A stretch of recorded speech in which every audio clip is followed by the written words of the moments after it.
Hello guys, welcome back to my channel easy English with Satyajit.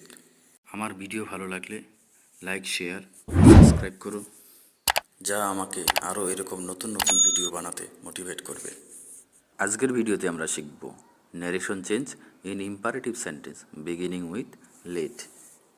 যে সেন্টেন্সগুলো let দিয়ে শুরু হয় তা ইম্পারেটিভ সেন্টেন্স হলেও ন্যারেশন চেঞ্জ করার নিয়মগুলো কিন্তু আলাদা। রিপোর্টিং স্পিচের সেন্টেন্স দ্বারা যদি প্রস্তাব করা বোঝায় তাহলে রিপোর্টিং ভার্ব হিসাবে প্রপোজ অথবা সাজেস্ট বসে, লিঙ্কার হিসাবে দ্যাট বসে, লেট উঠে যায় এবং সেন্স অনুযায়ী সাবজেক্ট বসাতে হয়। সাবজেক্টের পর শুড বসে এবং ভার্বের প্রেজেন্ট ফর্ম হয়। এবারে এক্সাম্পলের সাহায্যে আমরা বোঝার চেষ্টা করি। I said to my friend, let us have a picnic. এখানে প্রস্তাব করা বোঝাচ্ছে, সে কারণে প্রপোজড হয়েছে। লিঙ্কার হিসাবে দ্যাট বসেছে। লেট আজ, আজ এখানে আই এবং আমার বন্ধুকে বোঝানো হয়েছে, সে কারণে সাবজেক্ট উই হয়ে গেছে। এরপর শুড বসেছে এবং ভার্বের প্রেজেন্ট ফর্ম হ্যাভ বসানো হয়েছে। So I proposed my friend that we should have a picnic. পরের এক্সাম্পল দেখা যাক।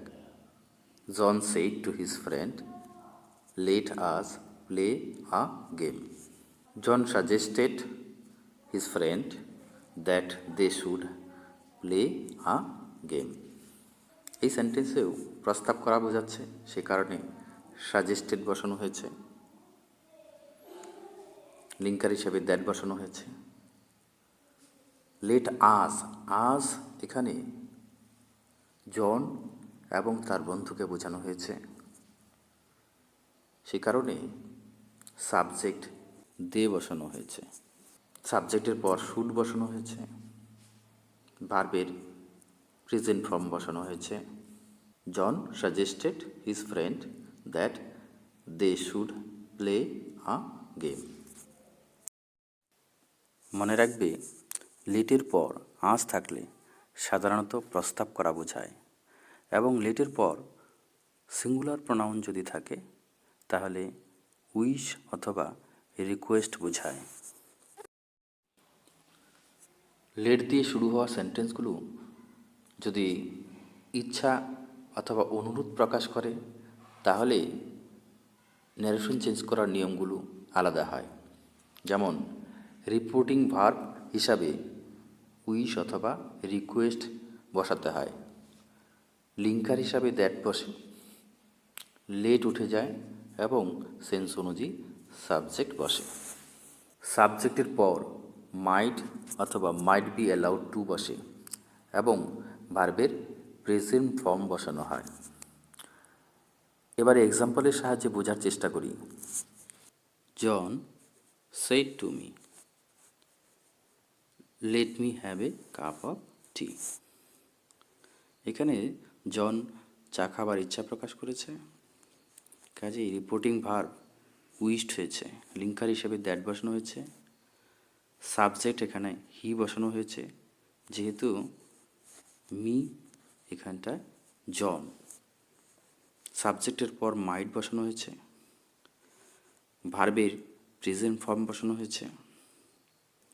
So John wished that he might have a cup of tea. পরের example, she said let me come in. এখানে অনুমতি চাওয়া হচ্ছে, কাজেই অনুরোধ বোঝাচ্ছে। রিপোর্টিং ভার্ব রিকোয়েস্টেড হয়েছে। লিঙ্কার হিসাবে দ্যাট বসানো হয়েছে। সাবজেক্ট শি, সাবজেক্টের পর মাইট বি অ্যালাউড টু বসানো হয়েছে। So she requested that she might be allowed to come in.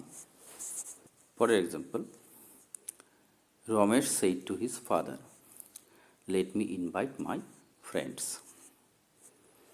এখানে অনুরোধ বোঝাচ্ছে, কাজে রিপোর্টিং ভার্ব রিকোয়েস্টেড হয়েছে। লিঙ্কার দ্যাট, সাবজেক্ট হি বসানো হয়েছে। সাবজেক্টের পর মাইট বি অ্যালাউড টু বসানো হয়েছে। কাজেই Ramesh requested his father that he mite be allowed to invite his friends. আরেকটি এক্সাম্পল আমরা দেখে নিই। He said let me speak freely. এখানে অনুরোধ বোঝাচ্ছে, কাজে রিপোর্টিং ভার্ব রিকোয়েস্টেড হয়েছে, লিঙ্কার দ্যাট, সাবজেক্ট হি হয়েছে, সাবজেক্টের পর মাইট বি অ্যালাউড টু বসানো হয়েছে। কাজেই he requested that he mite be allowed to speak freely. এই নিয়মগুলো এবং এক্সাম্পলগুলো অনুসরণ করে তোমরা কোশ্চেন ব্যাংক থেকে প্র্যাকটিস করবে। এরপর আর লেট দিয়ে শুরু হওয়া সেন্টেন্সগুলোর ন্যারেশন চেঞ্জ করতে গিয়ে তোমাদের কোনো সমস্যাই হবে না। Thank you for watching my video. তোমরা আমার ফেসবুক পেজ ফলো করতে পারো। আমার ফেসবুক পেজেও আমি ভিডিও আপলোড করে থাকি।